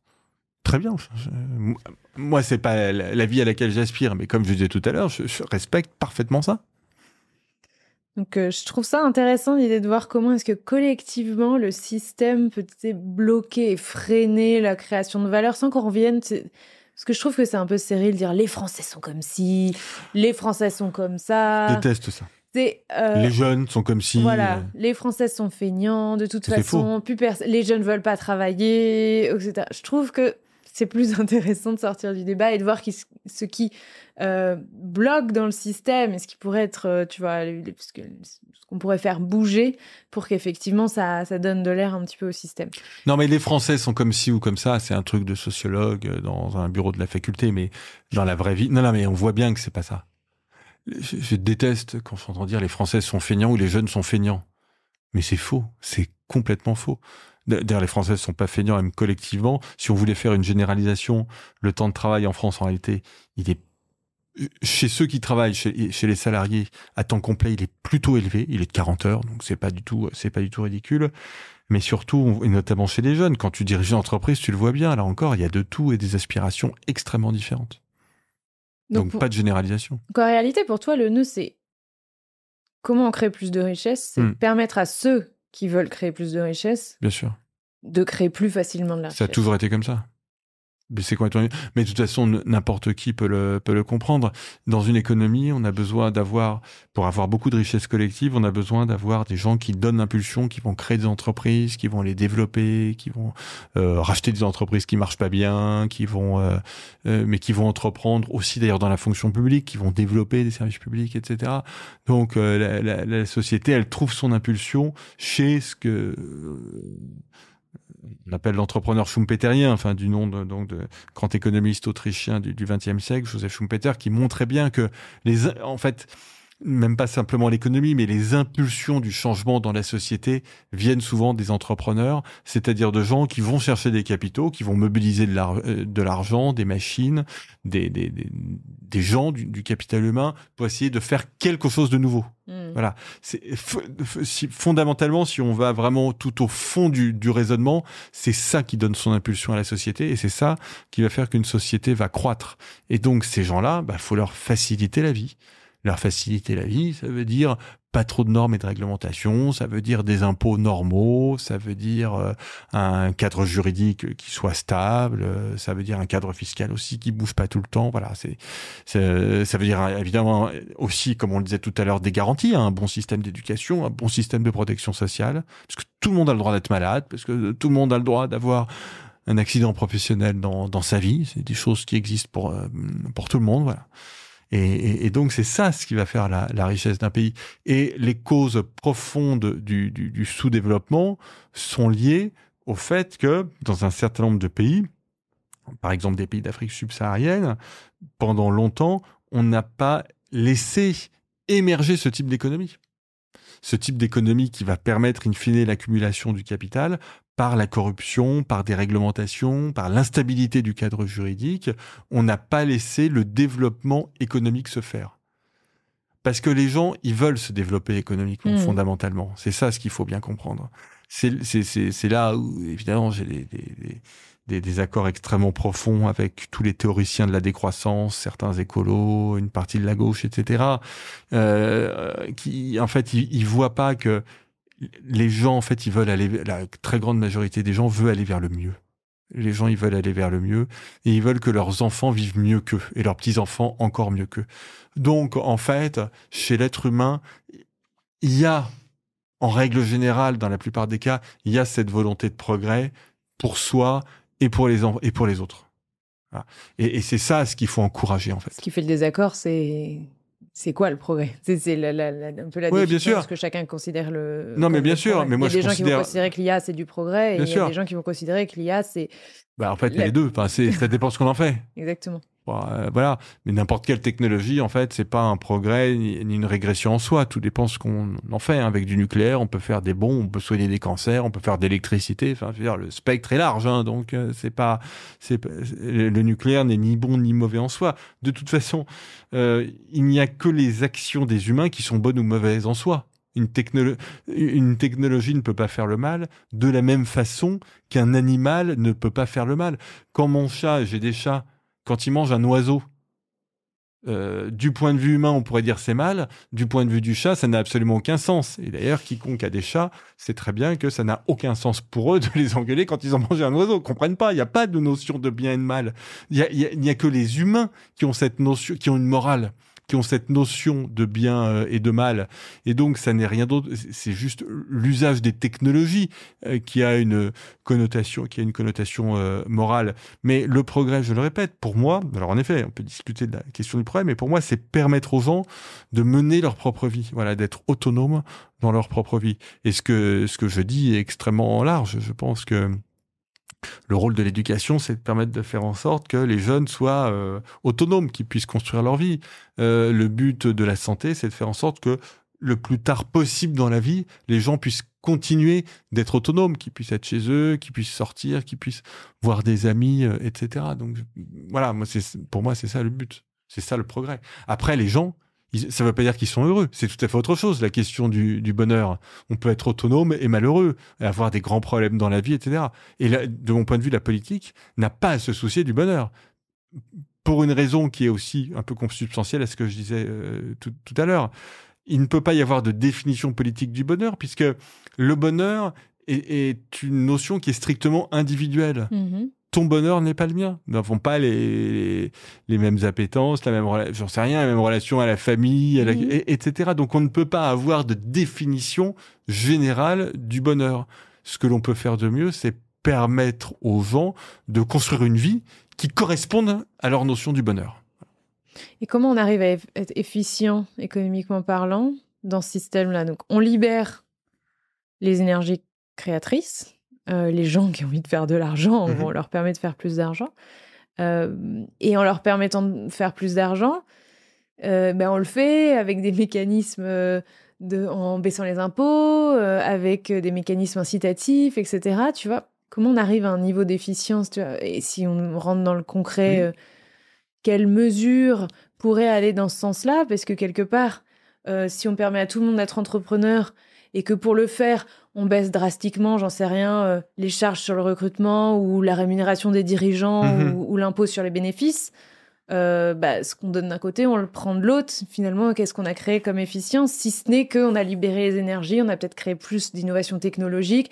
Ça, par contre, c'est peut-être un bénéfice secondaire, effectivement. Alors, en fait, je vais répondre justement très concrètement. Pour moi, on parle de la France. Hein. Pour moi, en France, aujourd'hui, il n'y a plus aucun problème pour créer une entreprise.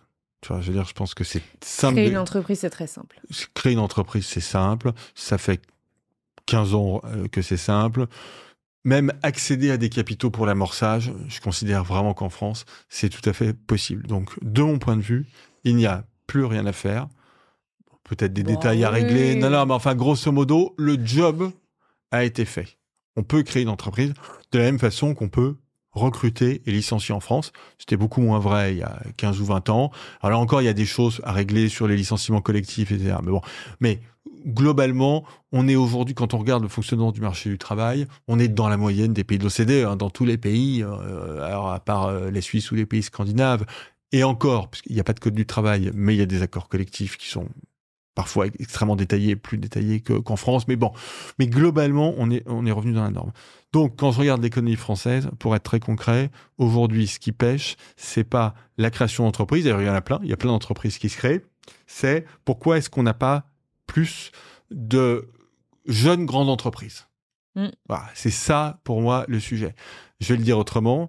Pourquoi est-ce que Alibaba, Amazon, Tencent, Tesla, SpaceX, etc., pourquoi il n'y en a pas une seule qui est française? Et quand je dis qu'il n'y en a pas une seule qui est française, en réalité, il n'y en a pas une seule qui est européenne.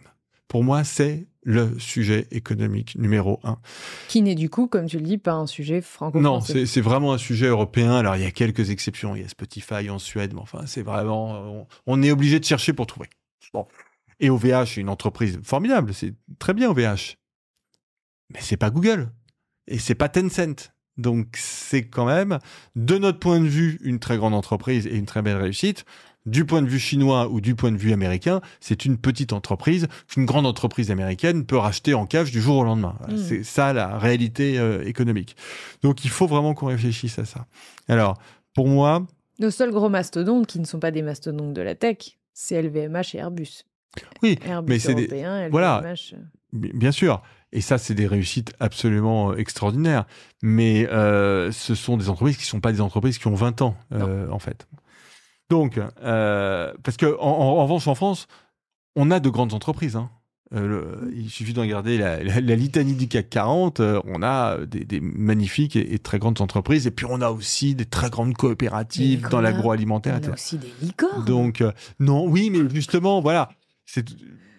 Déjà, les licornes, c'est pas très gros, et puis il y en a pas beaucoup, et puis elles sont très peu dans les secteurs de deep tech, en fait. Non.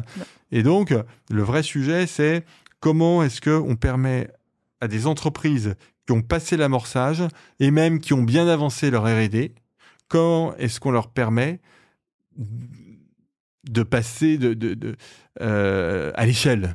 Voilà. Et donc là, c'est deux choses, à mon avis. Premièrement, un sujet de financement. Autant on finance très bien l'amorçage. En revanche, on a de grosses difficultés. À partir du 3e tour de table, ça devient plus compliqué. Et je pense que c'est quand même très largement lié au fait qu'on n'a pas un grand marché du capital européen. Pour le coup, c'est souvent des Américains qui arrivent dans le game. Parce qu'ils ont les capitaux.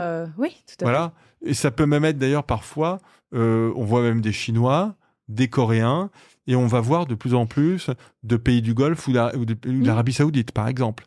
Parce que eux, si on prend l'Arabie Saoudite, par exemple, ils ont très bien analysé les questions environnementales, de fin du pétrole, etc. Donc, ils sont vraiment dans une logique de développement économique basée sur la technologie, avec énormément d'argent. C'est l'argent qui est issu de la rente pétrolière, qui réinvestissent via des fonds souverains, mais pas que, dans la technologie, en rachetant nos entreprises. Ouais, tu vois. Donc, il faut absolument qu'on ait un marché européen du financement. Moi, j'ai essayé de faire cette pédagogie-là, de dire il faut un Nasdaq européen. J'ai complètement échoué. J'en ai parlé au président, j'en ai parlé aux candidats, etc. Mais c'est pas du tout dans le champ médiatique, dans le champ économique. Mais pour moi, c'est un premier sujet important. Deuxième sujet important, il faut que nos entreprises en matière de technologie aient un accès au marché européen qui soit beaucoup plus simple. Ça veut dire un marché beaucoup plus unifié qu'il ne l'est aujourd'hui, parce que les entreprises américaines, elles ont accès au marché américain dans son ensemble. Les entreprises chinoises, elles ont accès au marché chinois, plus d'1 milliard de personnes. L'Inde, pareil. Nous, en fait, on a des marchés qui restent extrêmement fragmentés. Donc, il faut faire, dans le domaine des nouvelles technologies, on a commencé à le faire, mais il faut aller beaucoup plus loin sur le marché unique, et un marché unique qui procède non pas simplement par la réglementation. Ah, formidable, l'intelligence artificielle générative arrive. Formidable, l'Union européenne est le premier continent à avoir réglementé l'IA générative, parce que c'est bien connu, ChatGPT va sans doute nous tuer, se retourner contre nous, tuer l'espèce humaine, etc. Donc il faut faire très attention à ça, etc. Bon, voilà. Et on ne s'est pas posé 3 secondes la question de savoir pourquoi, une fois de plus, ChatGPT, OpenAI, est une entreprise américaine et c'est jamais une entreprise européenne. Voilà. Et c'est sûr que c'est pas en ayant comme premier réflexe de tout réglementer, qu'on va avoir des entreprises européennes. Donc là, pardonne-moi, je suis un peu long, mais je voulais vraiment répondre à ta question. Pour moi, c'est financement, accès au marché, parce que c'est une conversation que j'ai eue avec le gouvernement. Startup Nation, super. Moi, j'étais pour l'idée de la Startup Nation. C'est fait et ça devient notre plus gros problème. C'est-à-dire que nous risquons de rester une Startup Nation. Une nation de startup. Et moi, j'ai d'autres ambitions, en fait. Je pense qu'il faut qu'on ait de très gros acteurs au niveau français ou européen. Et donc, du coup, il faut que les gens qui viennent dans ton podcast ou qui écoutent ton podcast soient en capacité de se dire, bon, je vais créer une entreprise dans l'intelligence artificielle générative appliquée aux médias, par exemple. Et en fait, mon ambition, c'est que elle devienne le leader mondial. Parce qu'aujourd'hui, que se disent la plupart des gens en France ou en Europe? Ils se disent, bon, on est super bon, on a des ingénieurs, etc. Donc, on va faire une super R&D. On va commencer à regarder un peu le marché. Et après, ça va être super. On va se vendre aux Américains. Je vais rester 2 ans. Et moi, je vais pouvoir, alors, soit partir en retraite, aller à Miami, ou alors créer d'autres entreprises. C'est bien pour eux. Mais moi, ça ne m'apporte pas. Je suis un citoyen européen. Ça... Tu parlais de l'éducation, ça commence là. C'est-à-dire, quand on est à l'école, entreprendre, c'est pas dans le radar, parce que c'est pas dans la culture des gens qui nous... des enseignants aussi, tu vois. C'est...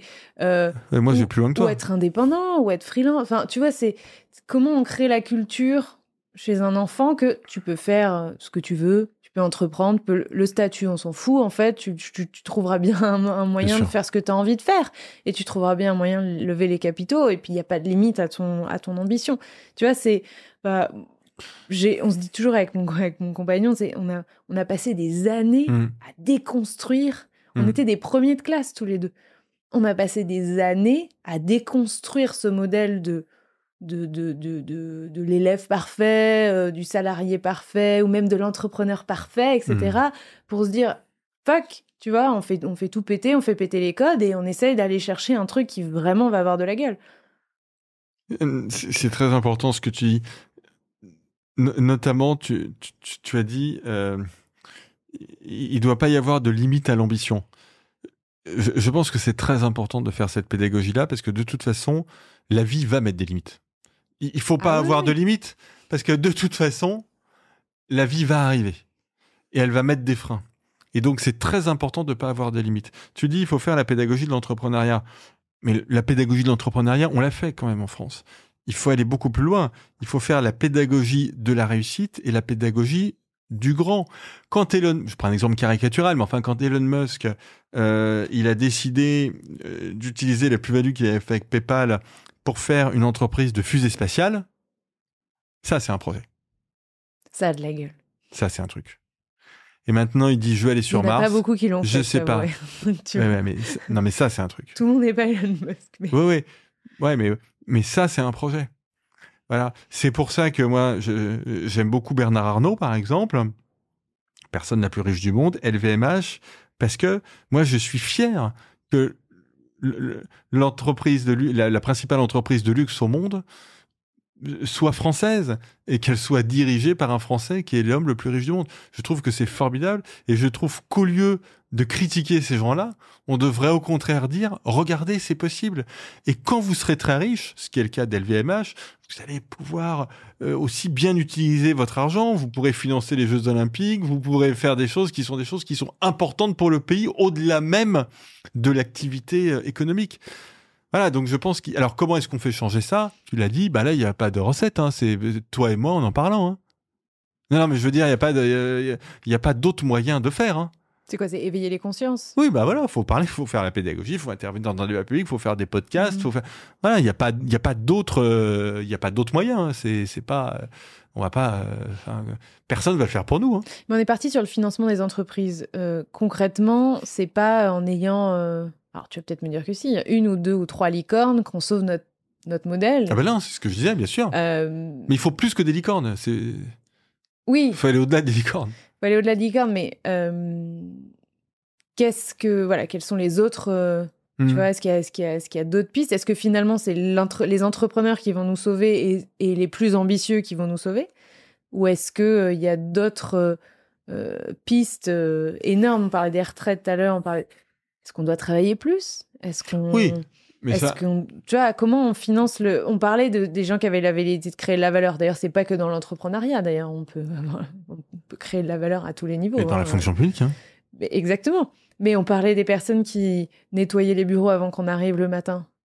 Parmi ces gens-là, il y a aussi des gens qui ont envie de faire les choses bien et d'autres qui n'ont pas envie de se défoncer non plus. Bah oui. Et ces gens-là, peut-être qu'effectivement, ils vont évoluer. Et puis, c'est aux États-Unis, des histoires où des gens ont commencé en balayant les bureaux et ont fini à la tête de l'entreprise. Il y en a quelques-unes. Il n'y en a peut-être pas 100 000, mais il y en a un certain nombre. Je ne suis pas sûre qu'on puisse dire la même chose de la France.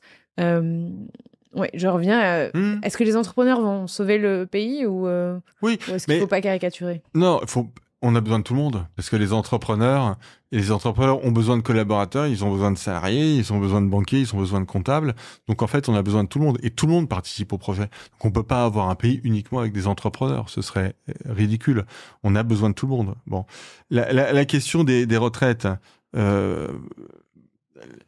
pourquoi j'ai soutenu la réforme des retraites? La question des retraites m'intéresse pas beaucoup. Je trouve que c'est pas passionnant. Mais bon, pourquoi est-ce que je me suis quand même senti obligé de soutenir ça? Parce que il y a deux sujets. Déjà, je vais pas refaire tout le raisonnement parce qu'il est simplissime et tout le monde est quand même censé l'avoir compris. Mais à partir du moment où on a de plus en plus d'inactifs par rapport aux actifs dans un système par répartition qui est financé par ceux qui travaillent, on est forcément obligé, d'une façon ou d'une autre, de travailler plus pour équilibrer le système.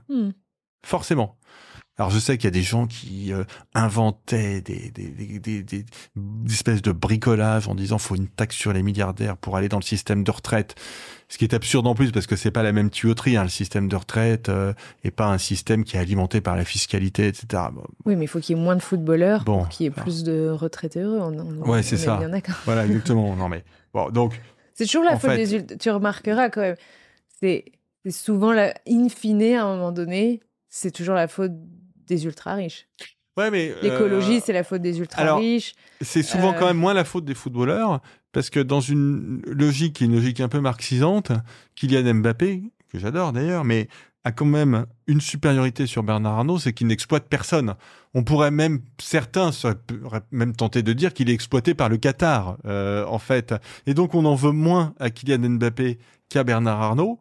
Et d'ailleurs, tu vois bien que finalement, il y a des débats sur les salaires des footballeurs, mais moins que sur les salaires des chefs d'entreprise. Il y en a un peu, mais voilà, pas tant que ça. Les chefs d'entreprise, en revanche, c'est tout de suite scandaleux parce qu'on considère qu'ils exploitent les autres. Et puis Kylian Mbappé, il vient d'une cité de région parisienne, et puis il a fait son chemin, quoi. Ah oui, non, après, moi, je trouve ça... Il représente quelque chose qui est moi, aussi... je suis fan, je trouve ça super, et je trouve que c'est aussi des exemples. Donc moi, j'adore, mais moi, de toute façon, je te dis, j'ai aucun problème avec le fait que les gens gagnent de l'argent. J'ai fait un billet dans l'Express sur Taylor Swift qui fait la tournée qui sera la plus rentable de toute l'histoire de la musique. Je trouve ça génial. Je pense pas que c'est parce qu'elle réussit extraordinairement bien. Je pense pas que ça en fasse une mauvaise artiste. Voilà. Je pense que c'est super. On peut aimer ou pas aimer. Moi, j'adore. Mais voilà, je trouve que c'est super et je trouve que on gagnerait plus, y compris dans notre équilibre personnel d'ailleurs, à se féliciter de ceux qui réussissent plutôt que de dire que Taylor Swift, sa tournée rapporte plus qu'Elton John. Ça doit cacher quelque chose, voilà. Non, je crois pas. Bon, bref. Donc, la réforme des retraites, donc il faut travailler plus pour des raisons financières, mais aussi parce que on a besoin collectivement en France de générer davantage de revenus, tous ensemble, ce qu'on appelle la croissance économique. Pourquoi ? Parce que on a beaucoup de choses à faire ces prochaines années. Il faut augmenter les salaires, mais il faut aussi recruter des enseignants, des policiers, des magistrats, les augmenter. Il faut investir dans la transition énergétique et écologique, exactement. L'innovation. Il y a des besoins d'infrastructures, il faut augmenter les budgets de l'université, etc. Donc, on a collectivement besoin d'avoir davantage d'argent. C'est très important. Et la façon la plus simple et la plus directe d'avoir davantage d'argent, c'est de travailler plus. Alors, travailler plus, qu'est-ce que ça veut dire ? Ça veut dire être plus nombreux à travailler. Donc ça, heureusement, on y est un peu arrivé ces dernières années par la baisse du chômage. Donc ça, c'est très important, la baisse du chômage. C'est pas simplement bien, c'est évidemment bien pour ceux qui travaillent, mais c'est bien aussi collectivement. Tout le monde y gagne à la baisse du chômage parce que ça augmente le revenu national, et travailler un peu plus longtemps, parce que la réforme des retraites, c'est ça, c'est pour ceux qui le peuvent et qui n'ont pas des carrières, des métiers trop pénibles et qui n'ont pas commencé trop tôt, travailler 2 ans de plus. Voilà, c'est ça. Et donc ça, c'est bien parce que ça nous permet collectivement d'augmenter notre revenu. Voilà la raison, et donc de financer notre protection sociale, tout ce dont on parlait. Donc, mais ça, on l'a fait. Tu parles d'efficience, donc il faut mieux organiser notre sphère publique. Et en effet, on a un immense sujet d'innovation, parce que la France n'est pas un pays suffisamment innovant. Il faut bien distinguer l'utilisation des innovations, le fait que dans les entreprises, on va faire appel à des robots, du numérique, de l'IA, etc. Ça, on le fait de plus en plus. Et il faut distinguer ça du fait de produire des innovations. D'accord ? Et en fait, la France progresse un peu dans l'utilisation des innovations, mais en revanche, on ne produit pas suffisamment d'innovation, ce en quoi on en revient à notre débat précédent, OpenAI. Encore une fois, c'est pas une entreprise française. Et l'innovation, c'est un sujet... Le fait de produire l'innovation, c'est un sujet économique ou c'est un sujet d'influence mondiale, d'attractivité pour... Alors, tu vas me dire, si c'est un sujet d'attractivité pour les capitaux, c'est un sujet économique, mais indirectement... il est où l'enjeu avec le fait de... Alors, c'est une excellente question parce que c'est les deux, justement. C'est-à-dire que c'est un sujet économique, mais ça, c'est assez bien compris. Mais c'est aussi un sujet d'ordre géopolitique. C'est-à-dire qu'aujourd'hui, si on veut peser du point de vue géopolitique, et vraiment, on en a besoin, en France et en Europe, on a absolument besoin de maîtriser la science, la technologie, l'innovation. Aujourd'hui, quand on ne maîtrise pas justement la production d'IA générative, pour reprendre cet exemple, donc ChatGPT, Midjourney, etc., enfin cette IA qui permet de produire du texte, des images, de la musique, etc., quand on ne maîtrise pas ça, on perd des places en matière de puissance géopolitique. C'est ce qu'ont parfaitement compris à la fois les Américains et les Chinois, qui savent parfaitement que pour avoir un poids et une influence géopolitique, il faut maîtriser l'intelligence. Il faut avoir C'est pour ça que les Américains investissent tellement dans leurs universités et la recherche. C'est pour ça que les Chinois investissent tellement dans l'éducation. Voilà, c'est parce qu'ils ont parfaitement compris que ça n'est pas simplement une question économique, c'est une question géopolitique et in fine une question civilisationnelle. Et donc moi, c'est aussi la pédagogie que j'essaie de faire par rapport à l'innovation. J'ai dit, vous voyez, si on veut continuer de compter, enfin continuer, je suis gentil parce que en fait notre position relative a beaucoup diminué, mais on fait face à des enjeux géopolitiques majeurs en Europe, ce qu'on appelle aujourd'hui l'autonomie stratégique par rapport aux États-Unis, notamment arriver à avoir des discussions d'égal à égal avec la Chine, mais aussi retrouver une position en Afrique qui soit une position non plus fondée sur les rapports politiques, mais sur la coopération économique. Il faut avoir quelque chose à proposer à nos partenaires. Les Américains ont compris depuis exactement. Il faut avoir une proposition économique à faire à nos amis africains, notamment les pays dont on est proche et où on est encore très bien accueillis. Je pense au Sénégal ou à la Côte d'Ivoire, par exemple. C'est très important. Donc, la question de l'innovation n'est pas simplement une question économique à strictement parler. Merci Nicolas. Merci beaucoup de l'invitation. Écoute, c'est probablement l'épisode où on est le plus parti. Je m'attendais pas à ce qu'on parle autant de politique. Oui, je suis désolé, je parle trop. Mais ne sois pas désolé. Non, vraiment. En fait, c'est intéressant parce qu'on se rend compte que quand on évoque ces sujets-là, en fait, on peut pas parler d'argent sans parler de choix, les choix de la nation, en fait, sur lesquels il n'y a pas, et c'est normal, de consensus a priori. Mais de la même manière que si on veut arriver à un consensus dans le couple sur ses finances personnelles, il faut en discuter. Et en fait, au niveau de la nation, il y a quand même beaucoup de sujets qui ne sont pas nécessairement discutés. Mais c'est intéressant de se rendre compte que on a les élus qu'on mérite, que le système ne produit pas forcément... on se plaint d'un certain nombre de choses, mais on alimente un système qui n'est pas nécessairement le plus producteur de richesse, et à tout point de vue.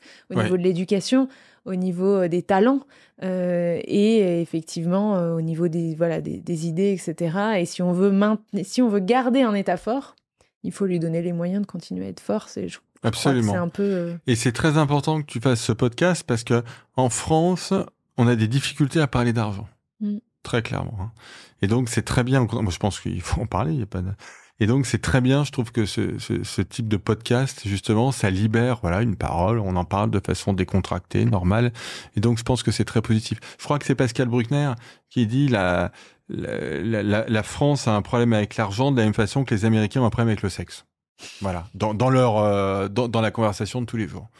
Voilà. À tout prendre, je préfère peut-être la situation française, mais enfin bon, quand même, c'est bien qu'on puisse en parler. C'est vrai que pour les Américains, on est des libertins, on est tous des libertins, on pratique tous l'adultère, etc. Et versus eux qui sont des puritains, et effectivement, nous on les regarde avec leur manière complètement décomplexée d'aborder l'argent. Exactement, absolument. Avec beaucoup d'envie. Ouais. Merci Nicolas. On te retrouve dans les médias sur Europe 1. Le matin, du lundi au jeudi à 7h20. L'Express, une fois par semaine. Enfin, voilà pour T'es présent sur LinkedIn, toi ? Oui, absolument. Okay. Bien sûr. C'est LinkedIn. C'est quoi ta plateforme préférée pour communiquer en général ? Je suis pas un fanatique des réseaux sociaux de façon générale.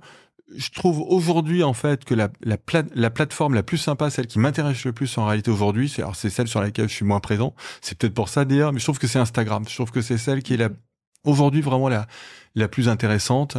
La pire étant bien sûr de très loin X maintenant, Twitter, X, parce que c'est une poubelle en fait. Voilà. Moi, j'ai jamais aimé ce format, mais après, tu as raison. C'est très personnel. C'est normal. Hein. Non, c'est normal. Parce qu'il est très problématique. Disons quelqu'un pour toi qui aime la pensée complexe, c'est pas forcément... Ah non, là on n'est pas dans la pensée complexe. Non. Non, moi mon univers c'est plutôt les livres et les disques, ou le cinéma, ou les concerts. Mais c'est déjà pas évident de manière générale sur les réseaux sociaux de faire des choses concises, attractives, tout en relayant une certaine forme de complexité. Mais alors c'est vrai que sur Twitter, c'est pour ça qu'il y a des podcasts. Exactement, où on peut prendre du temps. Exactement. Endroit. Pour ça que je viens d'ailleurs. Où on peut encore parler pendant 1h30 d'un sujet. Voilà. Alors il y a Twitch, bien sûr. Mais c'est le seul endroit où on peut faire ça. Ouais. En télé, on fait jamais des discussions, des débats d'1h30. Il y a la pub, il y a autre chose, il y a machin, des chroniqueurs, etc. Exactement. C'est pour ça que j'adore les podcasts. Bravo.